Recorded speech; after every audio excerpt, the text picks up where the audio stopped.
This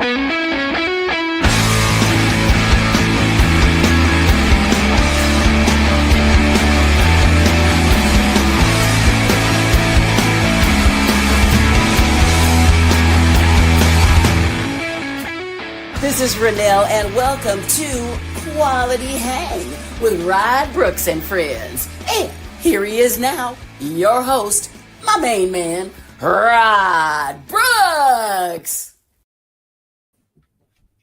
Indeed, it is Quality Hang, the inaugural episode of Quality Hang with Rod Brooks and Friends.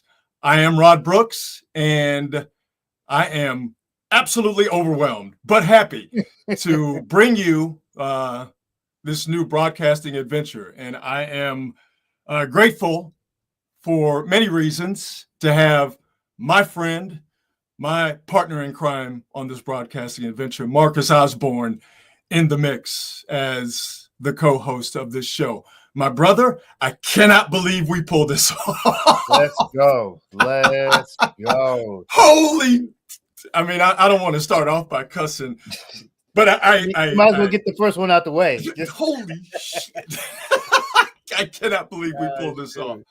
I'm glad. I mean, it took a lot of heavy lifting to get this bad boy up, but I mean, as Rod will probably tell you, we've been at this thing for a couple of years, so this is just the evolution of what we've already started. Yeah, man.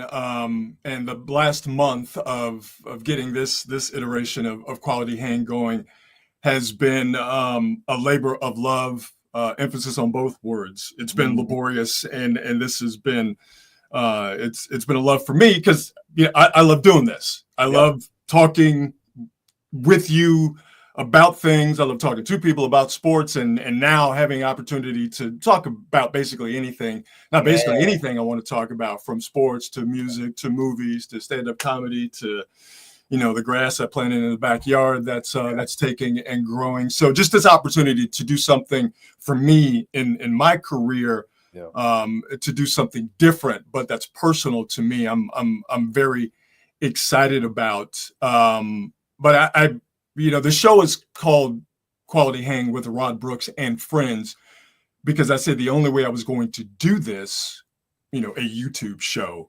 was I was going to do it with my friends, and I've done that. And my friends, obviously you, Marcus, big part of it, but my friends, we would not have gotten to where we are right now, actually live streaming and broadcasting on YouTube, and we're eventually going to go to Facebook and Instagram and Twitter. We still call it Twitter. Mama named it Twitter. I'm gonna call it Twitter. I mean, if you look at my thing down there, I saw that. Right, I saw that. But if it weren't for friends, this thing would not have gotten anywhere near off the ground. Definitely not to the point where we could be broadcasting. I want to shout some people out before we get into what we're going to get into and bring the conversation I had with my man Bob Fitzgerald earlier today into the mix. First off, I want to thank the first voice you heard on Quality Hang, and that's Renelle Brooks Moon, legendary Bay Area radio personality, long time and missed PA voice at Oracle Park, home of the San Francisco Giants. That's my kinfolk. We got to be related somewhere down the line. I mean, Renelle Brooks Moon, Rod Brooks. And I work with Renelle. I know, yeah, exactly. Yeah. FM, a good 15 years. Oh my God, 10 years Absolutely. ago? Yeah, I mean, man, Renelle's a legend. Her voice is sorely missed here in the Bay Area. And it was important to me to have her be the first voice you hear on this show every single time we do Quality Hang. Because her voice, like I said, is missed, and I want to keep it around. And it was very important to me to do that. And, she's a little bit hesitant, but she decided to do it. And Renelle, if you're watching or if you're, eventually listening, thank you very much for your contribution. And I hope you know how important it is and why it was important for me to have your voice, Renelle Brooks Moon, be the voice people hear when Quality Hang pops off. So I love you. Stay strong. And thank you for your contribution. The music you heard comes from my friend, my golf buddy, Kevin Wacker, and guitarist, singer, and songwriter for the band Werewolf on Holiday, Kevin, along with Danny Rice on bass, Bob Dosaw on drums. They're responsible for the show's theme. It's called Living Inconvenience, and it's from their upcoming yet to be titled album. Guys, the song is perfect. Thank you very much. I cannot wait to hear the album and promote it. So thank you for your contribution. We are presented by Hot Monk Tavern, and that is because Dean Biersch, the proprietor of all the Hot Monk Taverns, there are 3 of them, was nice enough to be the presenting sponsor of Quality Hang with Nice and Friends. We go all the way back to Dean's days as part of the Gordon Biersch Brewery and Restaurant empire. You know, I asked Dean if he would sponsor the show, and I don't even think I got the word "show" out of my mouth. And he said yes. He didn't hem and haw like, oh, what are you guys going to talk about? What kind of show? He was like, yeah, I'll do it. So Dean, thank you very much for your just the fact that you trust in me, and we have the type of friendship, like we talk all the time, but we have the type of friendship. We're like, yeah, I'll get on board with this, and not, knowing truly what this enterprise is going to be about. So Dean, thank you very much. Have a beer, have a great meal, and catch a show at the 3 Hot Monk Taverns in the North Bay, Sonoma, Sebastopol, and in Nevada. Dom Peralta. Big Dom. The logo, how this show looks, is all because of Dom Peralta. I just met Dom maybe 6 weeks ago. And when this idea was starting to get going, he was like, if you need any artwork help, which I did, because I ain't no artist. He was like, whatever you want, let me know. And all the dumb ideas I had in my head, he actually made them come to life. The logo, the background, all the stuff that you're seeing now and stuff that you'll see eventually later on. He did all of the stuff for Polymax Particles with Paul and Tony. Just a brilliant artist and a ridiculously nice person and selfless. So Dom, thank you so much. I saved the best for last because we literally would not be on the air right now if it were not for this person, Matt Kirk. I thought this was just going to be, I'm going to open up my computer, I'm going to push a button, and I'm going to go live on YouTube. Boy, was I wrong. It takes a lot more than that. And it's above my pay grade. And Matt Kirk, I went to Matt absolutely overwhelmed.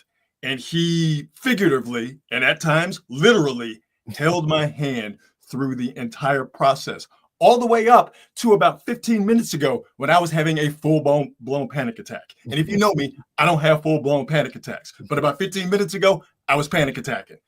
Matt Kirk is the reason we're on the air right now. Matt, thank you. I don't know what else to say other than thank you. And if it weren't for you, we wouldn't be on the air. I thank you. And Marcus, finishing with you, we started doing this audio version of Quality Hang, 4 years ago, after Will Smith slapped the taste out of Chris Rock's mouth. And you said, we need to get together and do a show. And we did it for the 2 of us. Yep. And we're still doing it. And when I decided that we were going to do something bigger, like live stream and YouTube and be a part of something bigger that we'll get to later on when the time is right and it's time to announce it, first person I called was you. And I'm like, my man, I'm only going to do this with you. Yeah, and you said yes. You know we ride or die. We are. Yes, Thank you, brother. Yes, Thank you, sir. man. Ride or die. So I wanted to get that out of the way. I know that was kind of long, but all of those people, like I said, we wouldn't be on the air without them. Yeah. And I wouldn't be here without you, Marcus. So thank you, brother. I got you. I just want to apologize for this background, but it's going to get better. Well, first off, very sporty or something later on. Listen, per usual, you're a snappy dresser, and I should have known that instead of me, wearing the Ghetto Boys t-shirt, shout out H-Town, you know what it is, got to represent. I should have known that Marcus was going to be dressed and make me look bad. So I guess I should have got it. I should have got the tuxedo at the closet. This is the inaugural show, so who knows? It might be downhill from here. I might show up. Nah, like you don't go. You don't go out like that. Nah, like you don't go out like Parliament that. concert with no shirt on.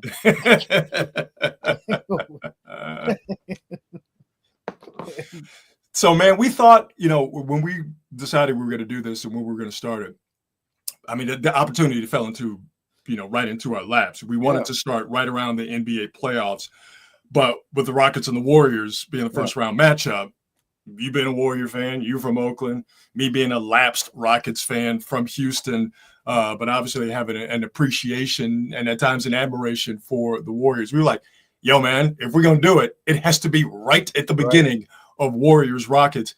Game 1 last night, and meet the new boss, same as the old boss. If you're the Rockets, it's Steph Curry and the Warriors getting them at important times of the season. It's so funny how this game was built up. All I heard was the Rockets going to own them. They're so young and athletic. The Rockets were talking crazy.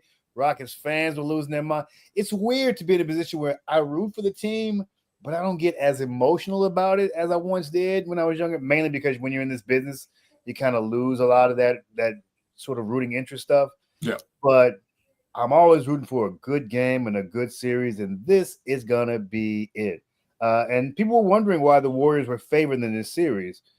This is why. The Warriors, they played 5 times. The Warriors have beaten them 3 out of 5 times, and the other 2 games were pretty close up until the very end. So, yeah, the Rockets present the Warriors with some problems, but I believe long-term the Warriors present Houston with a few more problems than Houston can handle. I could be wrong. This could be a long 7-game series, or it could be over in 5 with the Rockets sweeping the next 4. Who knows? I just don't think it's going to be the cakewalk that many Rockets fans were predicting it was going to be at the outset of the series. No. Cakewalk is crazy. I thought before the series started, Rockets in 7 last night kind of put a dent in that, but there's still a long way to go. Clearly, this is all the things people are saying about the Rockets.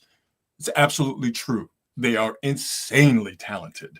They are athletic. They are mercurial because they are so young. They are very inexperienced in this NBA playoff game. Also, they can't shoot. And that's the issue for me. That I think there's 2 issues that are going to be static over the course of the series. You think about how Steph is officiated and how he's defended. That's gonna have some ebb and flow. But I think the 2 constants for each team is the fact that the Rockets cannot shoot. Okay, they proved that last night. I think they shot 18% from 3, less than 30% from the field. They are not a perimeter shooting team. Obviously, the Warriors are. For the Warriors, their big issue, and it wasn't an issue last night, to their credit, is where do they get scoring outside of Steph and Jimmy Butler? Who's going to be the third scorer? And now I thought this before last night, and it was proven. It's not going to be one guy to be the third scorer. It's not going to be just Buddy Hield or Podziemski or Moody. It's going to be a combination of those guys and some additions from Guy Santos, maybe Jonathan Kuminga. We'll get to that in a little bit. But they were able to get enough third scoring, ancillary scoring from those guys that I mentioned. I mentioned Podziemski. Yeah, he was obviously in there too. They were able to get enough third scoring to supplement Jimmy Butler being Jimmy Butler and Steph being Steph, which is a torturer of the Rockets fan base and franchise. Man, it ultimately just came down to these teams being exactly who we thought they were. Right. That's kind of what it ended up being. No surprises. And in these playoffs, I don't know how to explain it, Rod, but it's one thing to cruise through the season and win a bunch of games. But when the postseason rolls around, officiating, matchups, and having a superstar. Yep. Those are the 3 things that get you to that title. The Warriors, this is a better team than that 2022 team. Ooh. Coming out with the spicy takes off the rip. Okay, dog. Wait a minute. Hold up. We got a badass over here. No. You listen. I think about it. You think about who was on that team. Clay wasn't great. He was just hanging on. Really being honest about it. Jordan. You were still able to get that sort of individual point of attack Yeah, defense he from could him, do which is that. something the Warriors are missing right now. And that's going to be a problem. It might not show itself ultimately through this Rocket series, but the deeper you go, the better competition you're going to see. And we've Yep. seen this all season long. Big guards and wings who can get to the paint, get to the basket, they eat the Warriors up. I think the one thing that's been underestimated is the Warriors defense. Looking at No, some you're right. numbers, You're right. numbers today, we talk about Houston, but the Warriors have the number 1 ranked defense since Jimmy Butler joined the team. You're right. That's a big deal, and that showed itself last night, holding the Rockets to their lowest score of the season, if I remember, if memory serves me well. And turning the Rockets over. And turning them over, and obviously, the Rockets do the offensive rebound. They murder them on the glass, but like you said, they can't shoot. And once the Warriors went to that zone, that really hurt them because nobody could shoot. And then another key, which I don't think we've talked about enough, is the defensive adjustment to Şengün in the second half. Yeah. And if you notice, the first half, every time Şengün would get that ball, if he got past the free throw line down to that dotted area, couldn't stop him. And so all of a sudden, they started popping him right before he got to that free throw line, and his shots were falling short, or he was passing out of it and moving the ball more.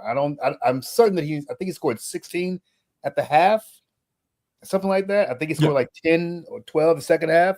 So they really, the numbers may not look like it, but slowing him down was a key for them in that second half. You know, I thought Steve Kerr couldn't coach. This was my thought. This is my thought. I thought he was just a bum that was just riding on the coattails of Steph and Draymond and now Jimmy Butler. I had no idea that he could make adjustments. Somebody, and this happens every time you have a great coach who has great players. I can take those teams and coach that myself. No, you couldn't.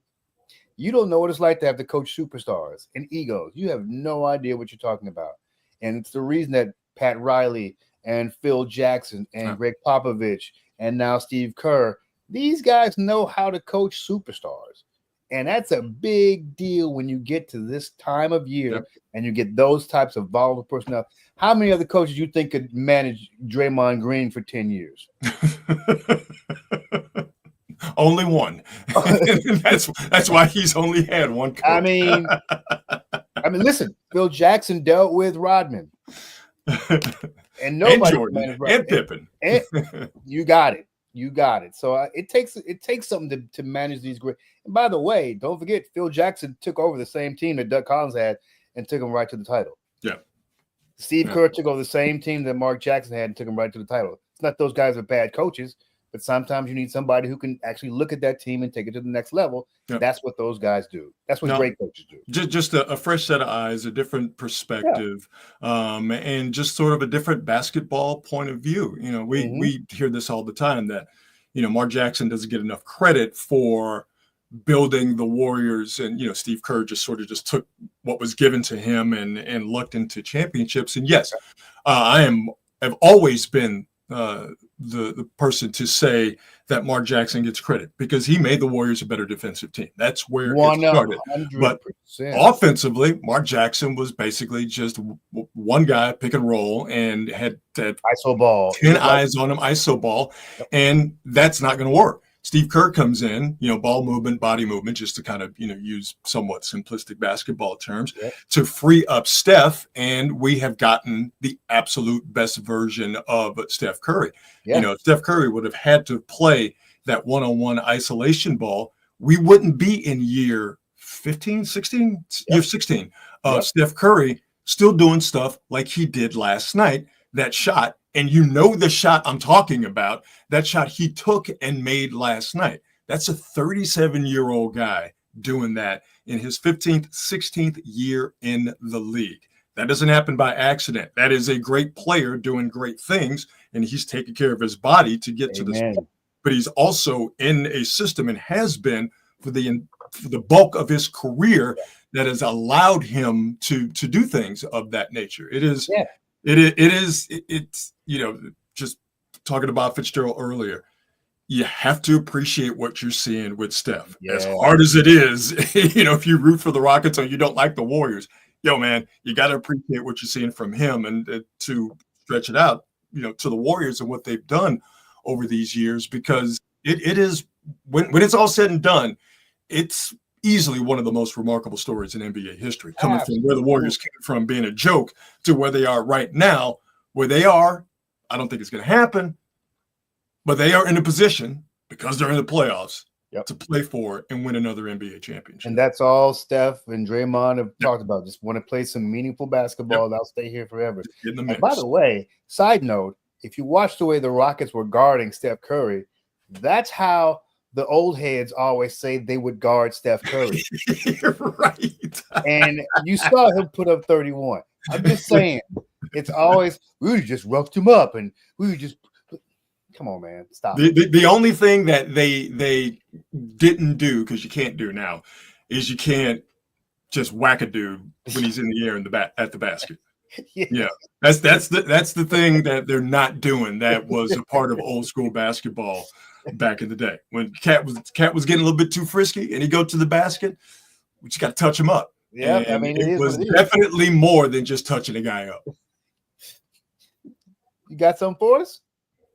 We got something for you. So we got game 2 coming up on Wednesday. And, it's that, I mean, they're all important, obviously. But, what they say is that what you want to do is you want to get greedy. You want to, get that second road game. You want to be up 2-0 going back home. Or, all right, you know what? We got that one. We got that split. We got home court advantage. We good. The Rockets aren't necessarily in desperation mode yet. And I don't see, by any stretch of the imagination, the Warriors going, no, we're just fine with the split. They're definitely going to try to come back to the Bay up 2-0. But this game, even if the Rockets do get down 0-2, I could still see this going 6. 7 might be a little bit more difficult. But this is a big game, too, for the Rockets. And if the water got deep for them in the second half of game 1, it's going to be real deep just to start game 2. I would say if they go down 0-2, this is going to be a wrap. They cannot. I hate to say it's a must win. Obviously, it's not. But for a team this young, this inexperienced, if they go down 0-2, I can't imagine the jitters they're going to feel coming into Chase Center trying to play this experienced Warriors team that knows how to play when they smell blood. Yeah. And and by the way, Moody's got a ring, right? Yeah. Moody's got a ring. We got a bunch of champions on here, so it's going to be tough for the Rockets to lose. But I actually think they're going to get a split. So it's going to be interesting to see how Podziemski deals with the pressure. He dealt with it pretty darn good last night. But it helps to have guys like Jimmy Butler and Draymond. Exactly. Cover you up. But, it just, thinking about young teams being in a position where, like, oh, man, maybe they've arrived a year too early, but now they're seeing a veteran experienced team.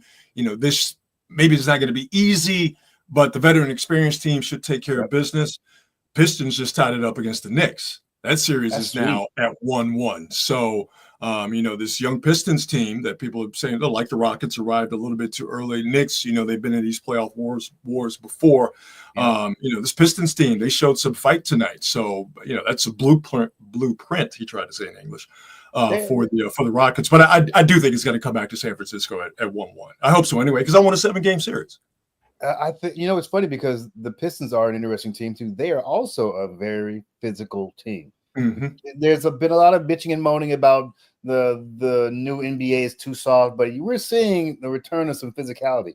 These are some big teams playing out there, big physical teams like the Pistons, like Cleveland, big physical team. So I think this is going to be pretty interesting.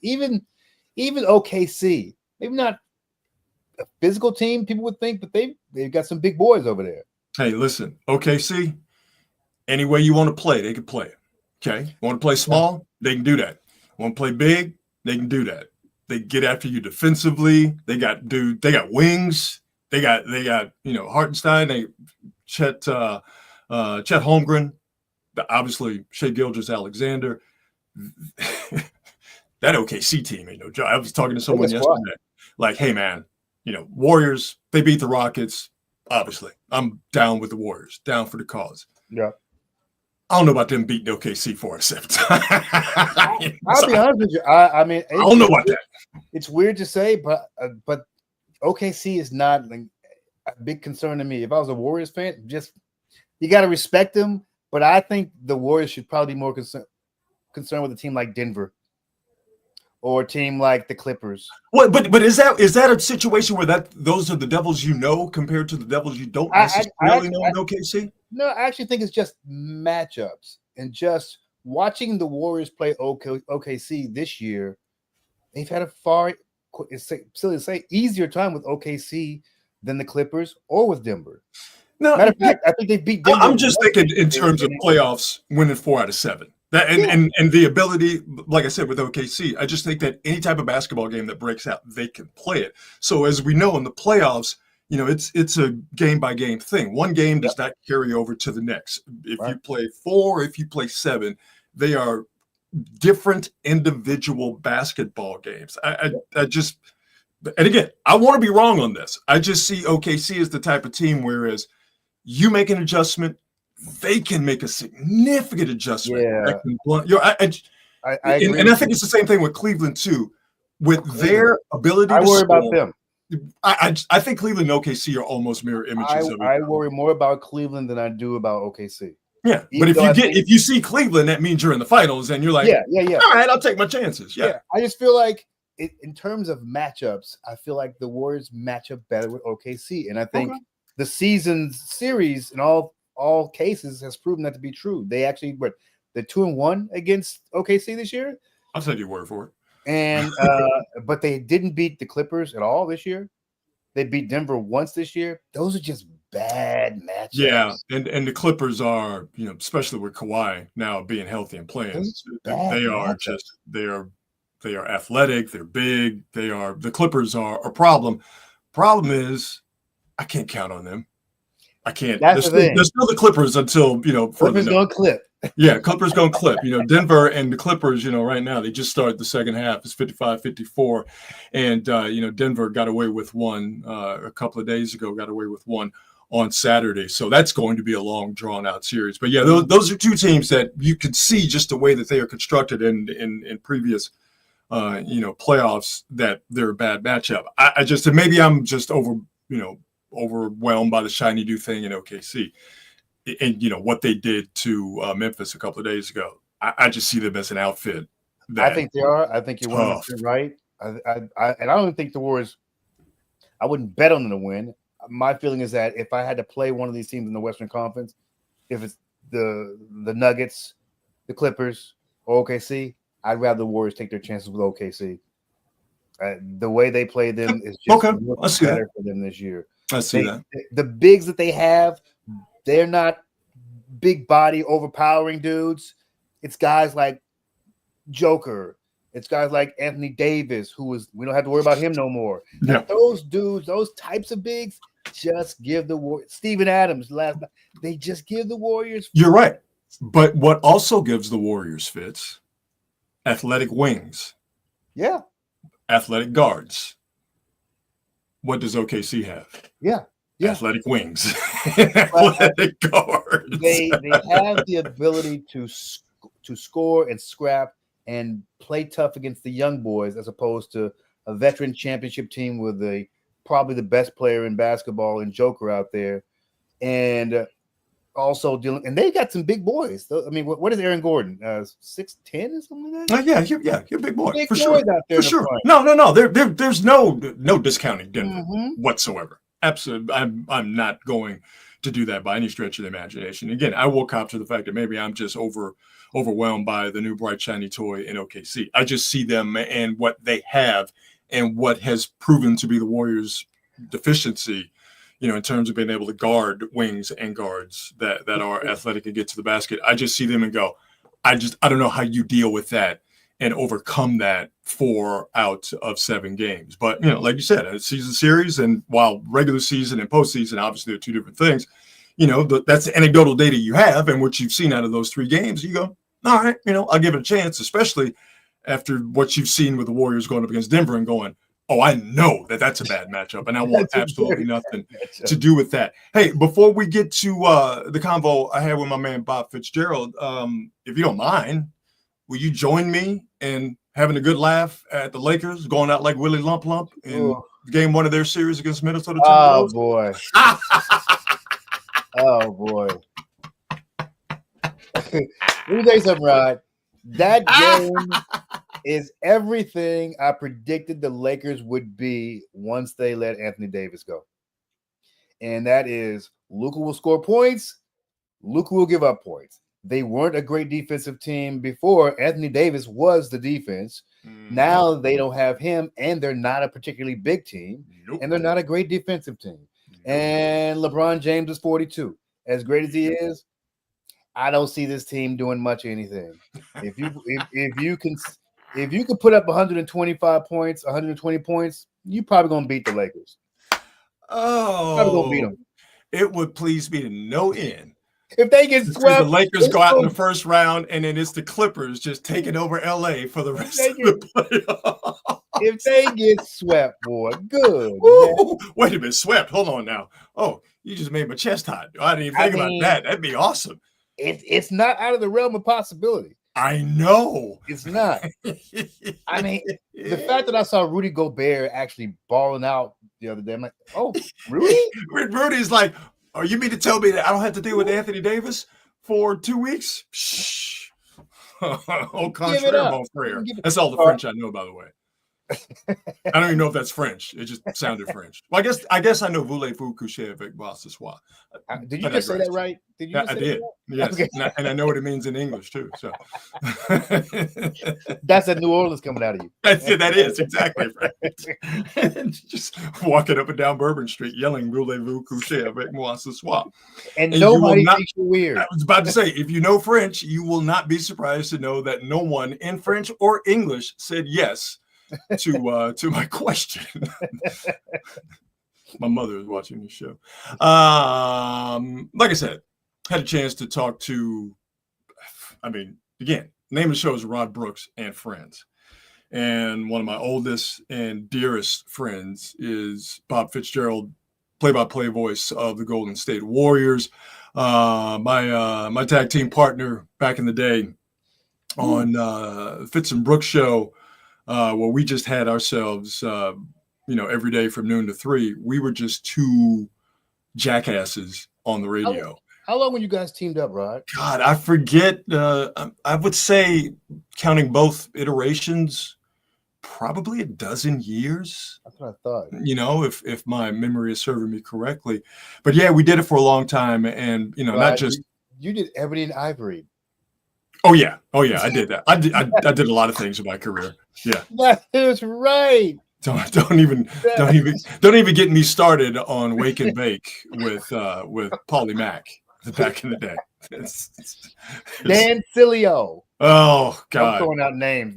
You know what? Hey, listen, don't say his name 3 times. He will show up like Beetlejuice. All right, so let's stop right there. All right.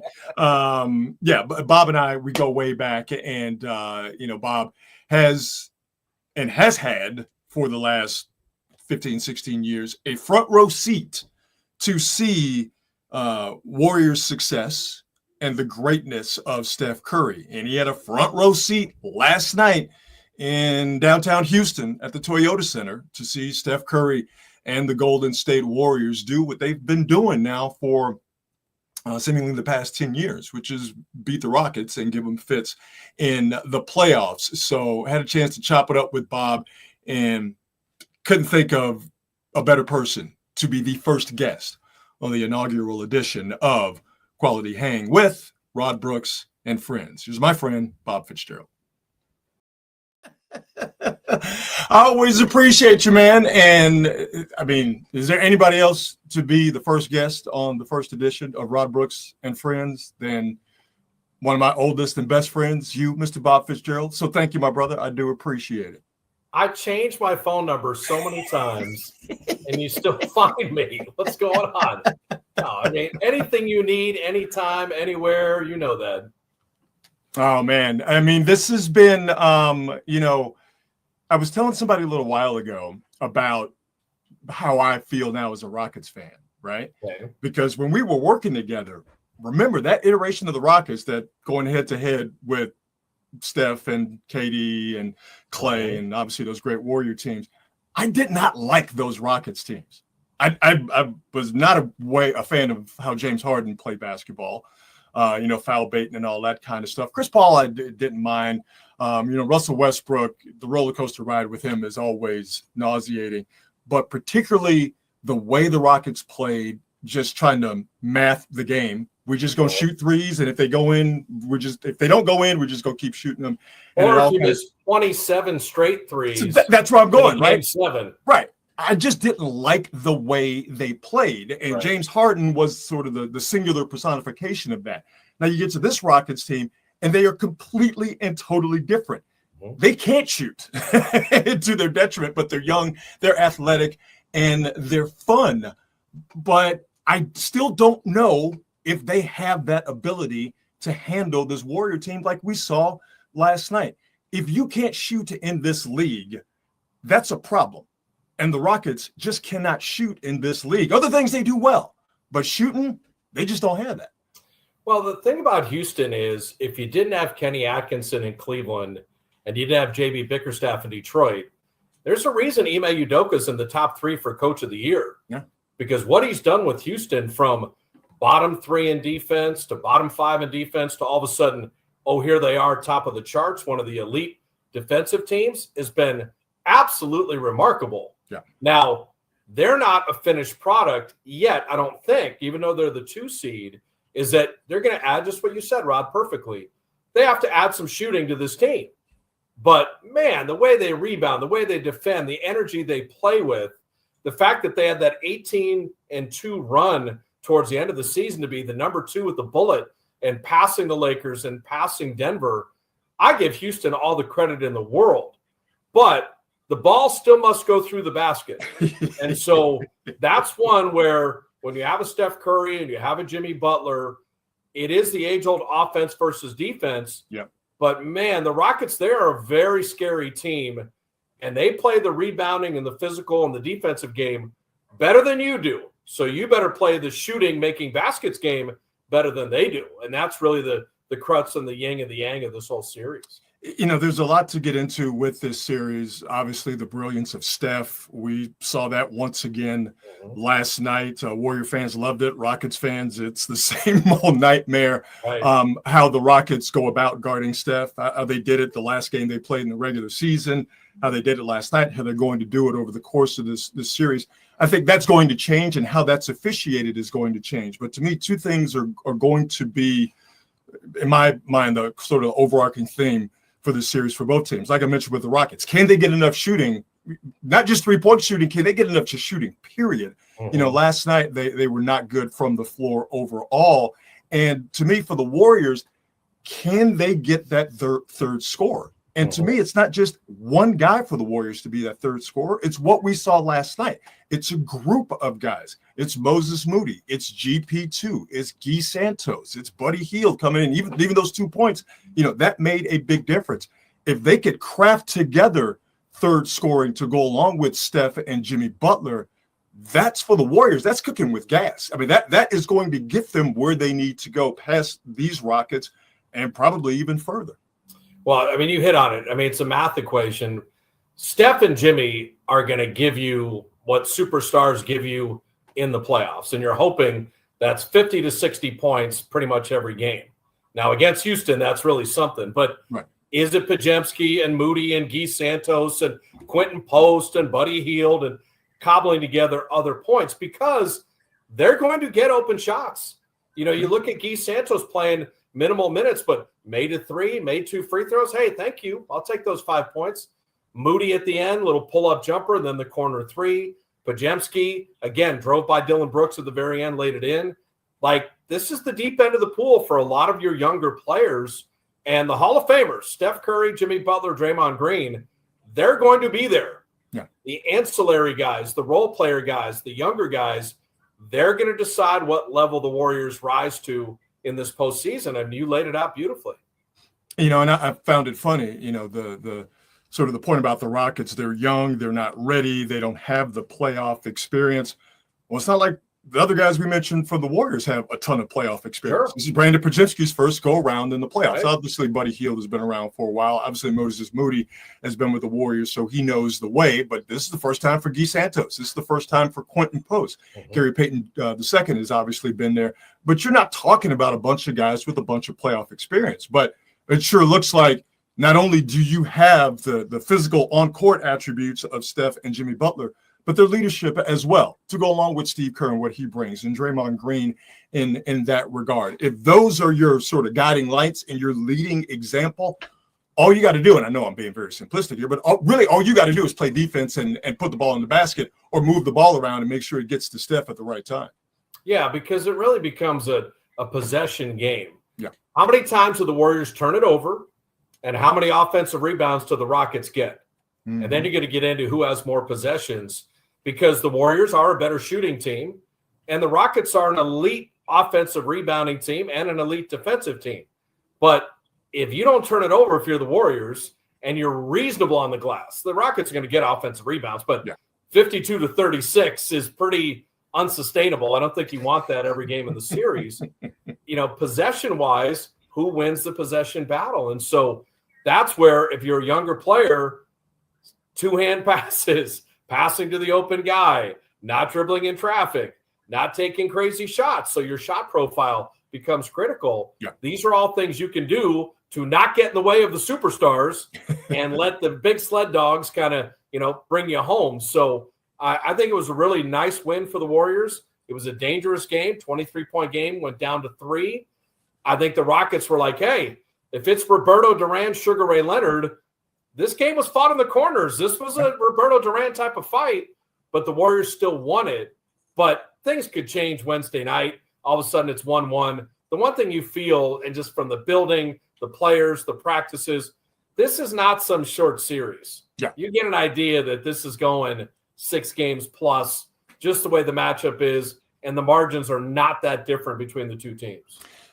But you got a guy who can throw a haymaker and land it, or a series of haymakers and land those haymakers at any time. You have been the play-by-play voice for the Golden State Warriors for a good number of years. And in those years, you've seen some terrible, terrible basketball. Right. But over the last 15 years, you've seen, as they call him, the greatest shooter of all time. I believe he is easily one of the greatest players of all time. Of course, we're talking about Steph Curry, do some unbelievable things. I don't think you get used to it, but what he did last night was spectacular. But then you're just like, yeah, man, that's Steph. That one shot, and we all know the one shot I'm talking about, that one shot that was an impossible shot is Steph Curry at his core, at his essence. You've watched him for years. You know him on a molecular level. This still has to be one of those things where you just see him play basketball and you go, come on, man. Come on, dog. Well, I think it's one of those things, you're a big music guy and you've taught me a lot about music. Elvis, Sinatra, Springsteen, Jay-Z, Kendrick, Foo Prince. Fighters, like whatever you want to say. The greats. Watching the greats perform, you got to appreciate it. Yep. You got to love it. You got to revel in it. So is this the babyface assassin from the first time he was on the playoff stage? No. This is 16 years. This is 37 years of age. This is jacked up thumb and jacked up tailbone Steph Curry. But there is a will and a rise to the level of performance needed that you never put past him. Yeah. You really don't. And then, okay, you want to shoot it from the woodlands in Texas? You want to shoot it from the Toyota logo? You want to shoot it falling out of bounds? Like, I don't want to say you're surprised that they go in, but this is the Paris Olympics. Yeah. Yeah. This is game 4 in Boston. This guy has a sense of the moment, and he changes, and my man Kevin Harlan said it, the geometry. Geometrically, that should never go in the basket. Like that's what you have with Steph Curry. And so, like all the musical greats that I mentioned, you appreciate the brilliance. And yeah, you're still surprised. I mean, I said it when that shot went in. That should count for more than 3 points. He just does stuff that defies gravity and description and the whole bit. And he's going to make me curse on the air one of these days. Because I'm going to be like, holy, you know what? What? What the what? And there's going to be something that comes out of my mouth that shouldn't because of how great he is. So, no, I'm enjoying it. And I try to tell people, even the regular season or even at the game last night and things like that, appreciate what you're seeing. Yeah. Don't take it for granted. Yeah. Don't act like, oh, it's just a typical Sunday in April. We don't get to see this guy forever. Yep. I don't know how many more years there will be, but you don't get to see him forever. So appreciate that time you saw Springsteen or U2 or the Foo Fighters or Kendrick or Jay-Z or whatever. Appreciate that and really enjoy and take in what we're getting to see on a pretty regular basis. No, man, that is perfectly said, because when it's gone, it's gone. You know, I mentioned Prince. He was at the top of my mind. Yeah, for sure. Because 9 years ago, today is the day we lost Prince. Mm-hmm. And remember, it wasn't that long before he passed. He went to a Warrior game. He came to a game at Oracle. Right. And you remember it was like he just floated in. And in that game where there were stars on the court, most notably Steph, once Prince walked in, everybody's focus went woof, and they all looked at Prince. And of course, he knew it too. And you're just like, of course, man, that's Prince. Prince is going to be around forever. And then he wasn't. Right. And, you know, I think as music fans, even if you weren't a big fan of his music, there's still a loss, because like, oh man, he should still be here. Mm-hmm. And, you know, not to get morbid or maudlin, but your point about Steph, whereas, yeah, you expect for him to do what he did last night. And he's probably going to continue to do amazing things over the course of this playoff run in the next few years. But, man, there's nothing about what he's doing that's normal. That is hard work, God-given talent, and a guy who is just different. And we're not going to ever see that again once he's gone. You know, there's going to be others that come along and maybe others that are better. But when he's gone, that's gone. And just appreciate how he plays basketball. Because think about last night. It wasn't just him chucking. He went to the basket first. And his around the rim game last night was some of the best I'd ever seen. And he's been really good finishing at the rim. Once he got that around the rim game going, then he started banging the Rockets from outside, who were singularly focused on stopping him. He beat them in, he beat them out, he beat them up. That's how you know you're dealing with a great one.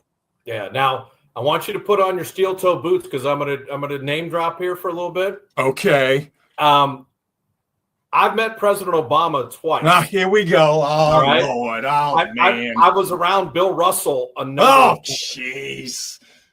Running into Prince that night at a Warrior game, I was shook. Yeah, that's Prince. I mean, like, I was shook. Like, just out of all the people I've been fortunate, sports, entertainment, whatever, to be around, you know, I was like, oh my God, that's Prince. Like, yeah. I don't know. Like, and then when he passed, I was like, wow, I just was around and, you know, ran by Prince. So, no, I think your thing of appreciating what you have and enjoying it in the moment, I just think it's something that people have to do in the sports world. Yep. And not just take this stuff for granted. And I think Dub Nation doesn't, to be honest. I think they don't take him for granted. Steph feels that love at home and then really on the road. I mean, my partner, Kalena Azubuike, said it, like, the Paris Olympics unlocked another generation of love for Steph, if that's even possible, because these road games and the places we only go one time a year, it is a Steph Curry love fest an hour plus before the game, just when he's warming up. Yeah, and it's a global thing too, which is how you know you're really cooking with gas. He's not appreciated in France. They don't enjoy it as much in France for some reason. Well, you know how the French are. They could be even if he didn't do them dirty, you know, last summer, they were probably still like. Now, did you ever hear the translation of the French gold medal call when he made the 4 threes at the very end? Was it like, Steph Curry's the devil or something along exactly. those lines? Yeah. The double Curry hits another 3. Yeah, that's so French, right? I was like, whoa. Settle down, Pierre. Easy, all right? I am always appreciative of these times we get a chance to talk, whether it is, you know, in this medium, this new adventure I'm on, or when we text or when we talk on the phone, man. I miss hanging out with you every day, but knowing that you are a phone call away for moments like this, or just when we want to tell off-color jokes to each other or what have you, it fills my heart with joy to know that our bond goes beyond two guys goofing off on the radio, from noon to 3 for all these years. We are, we are family, and you have come through for me so many times like a family member should, and I will always be grateful. And this is another one of those moments, my man. I love you to death. Well, I think the thing, Rod, too, is sports should be enjoyed with your friends. That's the beauty of sports. Like, did you see that play? Did you go to that game? Remember that moment? I was just telling a story because we're in Houston, obviously. I stopped by and saw your family. I say hi. You don't. They're wondering where you were. But I remember you stealing the home plate from the Houston Astros. Hey man, why you still had to make the spot hot? All right. Keep that low, okay? And I'm like, that is such a great story. But it's also because you're my friend and it involves sports. And I think of the Astrodome, where is Cesar Cedeno? Where is Joaquin Andujar and J.R. Richard and stuff? Like, that's what sports does that people need to enjoy, is that it is a memory. Maybe it's a stupid game on a Thursday. You go to a ball game with your buddies, or you watch a game, or this or that, or your favorite team won something or they lost, and like, I wouldn't bring up, a Houston Oilers playoff loss. I wouldn't do that and mention Frank Reich and the Buffalo Bills. Like, I wouldn't do that to you, But that's where sports is the best of everything, and that's something I think you and I have never lost and probably never will lose as long as we're hanging out and checking out sports together. Sports is supposed to be fun. Okay. Yes, it's win or lose. Yes, it's big business. But it is still supposed to be fun. And at least as a country, as we go through some things, at least we're not living in a time where Notre Dame is winning football national championships. That's right. So, at least we're still okay. Because 1988 was a long time ago. Yeah, this is one of those deals where I know someone up there is keeping an eye on things, because the Warriors fun, Notre Dame football fun. White Sox not even in pro sports anymore. So I'm getting and then like the Bears are going to get a quarterback, but he ain't good. But we're not going to protect him. He just can be sacked every play. So why can't I have nice things all the time? What's going on? Because God knows if he gave you all of that stuff, you'd be more insufferable than you are now. So he's got to keep you in check, because I'm not around to do it on a daily basis. Let's wrap it up with this. 32 years for me doing Warrior games. Wow. The first 16, I didn't have Steph Curry. The last 16, I've had Steph Curry. So somebody was evening things out at some point for me. How many Emmys over those 30 years? 1, 2, 5. But who's counting, right? I love you, man. I'll talk to you later. Too, brother. Anytime you need me, And in college football season, don't forget my number too. Oh, okay. All right. I mean, listen, baby, if you want to get down with it, we can get down with it. And I tell you what, we will drive Brian Kelly all the way back to South Bend if he keeps it up with these shenanigans. Y'all might have pulled a fast one on us, okay? Because remember me calling you, be like, hey, man, why did we just hire a coach that no one likes? And you're like, no, he's a very good coach. Don't worry about that. And then you find out, yeah, he can coach, but no one likes him. Yeah. Hey, LSU is going to be very good this fall, by the way. We're going to be good. Very good. They won the whole portal stuff. They've got a whole bunch of money that doesn't belong to somebody that's going. So he better win or he's getting bounced. Yeah, but I'm saying that you watch LSU's going to be a very good team this year. Oh God! If we get LSU and Notre Dame in a national championship game, that's going to be a problem. That would break the internet and irreparably damage our friendship. Without a doubt. Love you, brother. Right, have a great call. Travel safe. Fitz and Brooks University Labs. Oh man, missed that guy. Fun to catch up with him. Fun. Yeah, man, that's my dude. Bob Fitzgerald back in action on Wednesday on NBC Sports Bay Area. Moving this thing. My my work with Fitz. Did I tell you about this? No. So when I first got to CanBR, I did an internship there in 93, 94. I was doing overnight radio in Stockton, and then I was driving into San Francisco for an internship. And I think I was one of the very first people who got the O.J. Simpson news. I literally got a call, picked up the phone, and rang in the newsroom, and somebody said, "Hey, what can you tell me about OJ? Is it true that he killed his wife?" Nobody, it hadn't broke anywhere else in the Bay Area yet. Wow. Yeah, it was a trip. But I interned when Bob was doing Warriors Roundtable. I was his intern.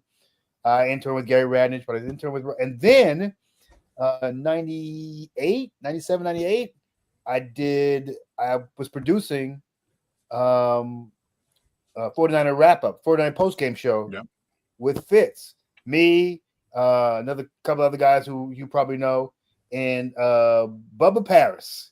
Oh, the great Bubba Paris. Who was a character. Yeah, man. Bubba's one of the funniest people you will ever run across. Yeah. Bubba's a wild boy. Yeah, man. Bubba came in one day and he had just done a signing, an autograph signing in Reno. He was late. And I started giving him a hard time about being late because, as a producer, I can't stay when anybody's late. So he came and I was just giving him a hard time, and he went into his pocket and he pulled out this big wad of money. He said, "If you could get this in one day, you'd be late too." And then he threw it at me. Damn. Oh. I was not expecting that plot twist. I thought he was just going to brandish the knot of money. I didn't know he was going to pull it out, have a prepared statement, and then assault you with the money he made from the card show. Didn't see that coming. And if I knew more about the law, more about the law back then, I probably would have that money. Ow, my neck, my back, my neck, and my back.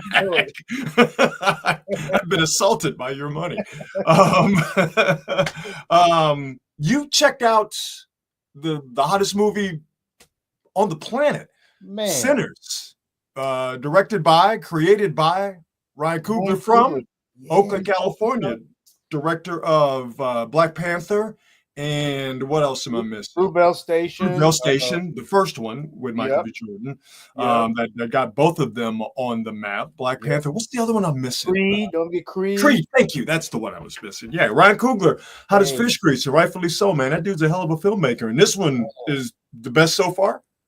Yeah, this is his absolute best work, and it's funny because I interviewed him for Fruitvale Station. Mm-hmm. And he was a young, shy guy, really quiet, he's still kind of humble, but very low key, very quiet. And here we are, essentially 10 years later, and this dude is pretty much the biggest filmmaker in Hollywood right now because he, apparently, based on the numbers over the weekend, $48 million the movie made. It is the biggest original film opening debut since COVID. 5 years ago. Wow. 5 years ago. So the only films that have opened bigger are like comic book movies or sequels. This is the first time it's a horror film too, which these things never open with this kind of money. I mean, but let's keep it funky. Not just a horror film starring Black people. Yeah. and this thing is everybody's going to see it. Everybody's watching it.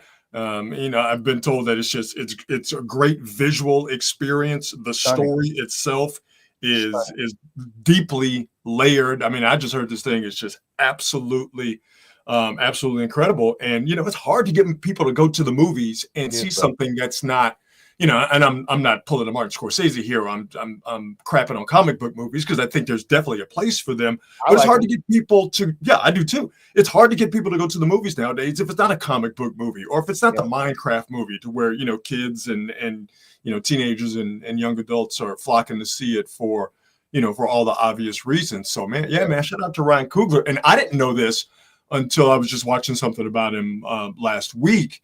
Before the movie came out, I didn't know that Ryan Coogler was a football player at Sac State. He got hurt and he was rehabbing and he kind of had his, as he couldn't play, he was like, well, what am I going to do with the rest of my life? And film had always been a passion of his. And, kind of the short of the story, he decided, after he came back from his injury, he was just like, man, I'm not really vibing with this football thing. I'm going to go headlong into filmmaking. And I just think about, just the turn he could have made. Like, no, I want to be a football player. Yep. And we know this is not any slam on him, but the chances of making it to the NFL, even if you go to a big time school, very, very small. Coming out of, Sac State, going to the NFL, almost minuscule chances. But if he would have been like, I'm all about the football life, we wouldn't have Black Panther. Right. We wouldn't have Creed. We wouldn't have Sinners. We wouldn't have whatever else he has coming down the pipeline. So just that, like I said, he could have just made that left turn to go, no, I'm all about football. And maybe he would have been, we'd have been had a successful life. But he decided to not play football, become an artist, which is what he is. And we are all the beneficiaries. I mean, like, that thing is 99% fresh on Rotten Tomatoes. Crazy. No one goes to Rotten Tomatoes to say they like a movie. Think about that for a second. Especially a horror film. I mean, with Black people. You want to talk about, like, if you want to talk about a blessed life, literally two of the most difficult things to ever make a living at. I want to be a Hollywood director. I want to be a football player. I mean, the odds of... And he chose right. It's crazy. Yeah. I'll say this about Sinners. I don't want to dwell on too long because I don't want to give too much away. But this is a long film, and I kind of said it the other day when I was doing a review with somebody. But it's dense. It's kind of crazy genre film, multiple genres. Mm-hmm. It's one of the blackest movies I've ever seen in my life. And so if you're somebody who's like, I don't like the woke, then you're going to be sorely disappointed because this is a diverse cast. They talk about some black shit. I just got to put it out there. It's stupidly shot in New Orleans. I mean, the blues is prevalent throughout the film. This is going to make you mad. If you ain't got your mind right, it's gonna make you mad. This is true. It is one of the most beautiful films I've ever seen, even for a horror film. It's just finely crafted. If you're somebody who's looking for pure escapism in your horror films, this is not it. If you're looking for something mindless, this is not it. If you wanted to, like I said, if you don't like diversity in your movies and really heavy themes, this is not your movie. Yeah. But if you're ready to sit down and have a good time on a motion picture, it's going to make you think, and you're probably going to see it multiple times because every time you watch it, you notice and you learn and you think about something else. This is up your alley, man. It's like a Kendrick song come to life. Every time you listen to the song, there's a new thing you pick up. And so you listen to it multiple times, and by the time you get the 15th time, like, damn, I've learned so much just watching this movie 10, 15 times. I like that comparison. I like that comparison. I don't know if it's a masterpiece, because that is, if you're into film, you don't throw that term around lightly, and you can't be a masterpiece until we see if you've got life after the initial run. Yeah. They come back to you and they watch you a few more times. You become a masterpiece then. But if I was going to choose a film that has that potential, this is one. Yeah. Simply because of the rewatchability of it. And because of the amazing performances from Michael B. Jordan. By the way, this is the best thing Michael B. Jordan has ever done as an actor. It's insanely good how good he is. Haley Steinfeld, she is an adult. She is a full-grown adult in this movie. Just so you know. I'm picking up what you're putting down, my friend. Just so you know. She is an adult. She's a full 30-year-old woman here. Delroy Lindo, another Oakland guy, another Bay Area. Yeah, man. He kills it again. I won't be surprised, and this is not hyperbole, Rob. I wouldn't be surprised if every single one of that main cast is nominated for awards this coming season. I am not even exaggerating. They're amazing. The music is great as well. If you folks couldn't tell, Marcus is a complete and total film snob. All right. Okay. If you didn't get that, he's a music snob too, but he's really a movie snob. If you couldn't really tell that, so and I love it. I absolutely love it because I'm like, oh, I want to see a superhero movie. This is the intersection of sports and pop culture, and you described it perfectly. This is what we do. I can't believe we pulled it off. I can't believe our inaugural show is already coming to a close. But one thing we are going to do at the end of every show is talk about something we like. And it is very simply called The Best Thing I've Heard Today. And what is it? It's the best thing you heard today. And it's perfect because, as I mentioned, I'm talking to Bob, and I think I mentioned earlier in the show, right when we went live, that today is the 9-year anniversary is the wrong word, but 9 years ago today, we lost the great Prince Rogers Nelson. Tragic. It was way too soon and very, very unexpected. And the best thing I heard today was the great Shaka Khan announced in an interview that she will release a collection of unheard collaborations with Prince. She said that we worked on a lot of songs and they're all going to be on a CD. You can tell Shaka's old school because she said CD. Kids, a compact. You know what? Ask your parents what a CD is. It's not going to be the Walkman that you just get your Walkman. She said, I'm soon to release it. There's been a lot of red tape that's been in the way, but we've cleared it. Shaka and Prince go way, way back. Shaka Khan, I think her biggest hit, I don't think it's her best song, but her biggest hit is I Feel For You. That's a Prince song. That's a Prince original. She re-recorded it, obviously with Stevie Wonder, in there, and Shaka's voice. She made it her own. Yeah. So Shaka and Prince have a connection, and man, Shaka and Prince, some collabs that they've done. I'm here for it. I mean, come on, man. I'm down with that. Like Cadillac on 4 flat tires. He didn't like that song, right? He didn't like I Feel For You. She didn't like I Feel For You. Oh, she didn't like it. She didn't like it. I Feel For You was like an album cut on his second album. Mm-hmm. He didn't like the song when they presented it to her. The record label said, nope, you got to sing this, et cetera, et cetera. Comes her biggest hit. Yeah. Crazy. And a little more trivia. You know what else she didn't like? Tell Me Something Good. I knew you were going to say that. Tell Me Something Good. Stevie wrote it for her. She ain't like it. So good. And she come on. How can you not like that song? Oh man, no, I love Shaka Khan. I absolutely love Shaka Khan. It's man, she is the absolute best. And Shaka Khan and Prince, that's a collab I'm down for. So yeah, knowing that she has cut through the red tape and she plans on releasing that collaboration, that is easily the best thing I've heard today. What about you? That's actually one of the best things I've heard today. Yeah, as you know, I'm a big Prince fan. A little bit of Prince trivia. One of the best things I heard today, or one of the saddest things. It's very noteworthy. But there's a song on the Parade album called Sometimes It Snows in April. And it's a song about his best friend dying. And that song was recorded April 21st, 1986. Oh, wow. Trip. Wow. So I'm like, this is a trip. Wow. Well, we'll close the show on a fun note. Yeah, nice job, Marcus.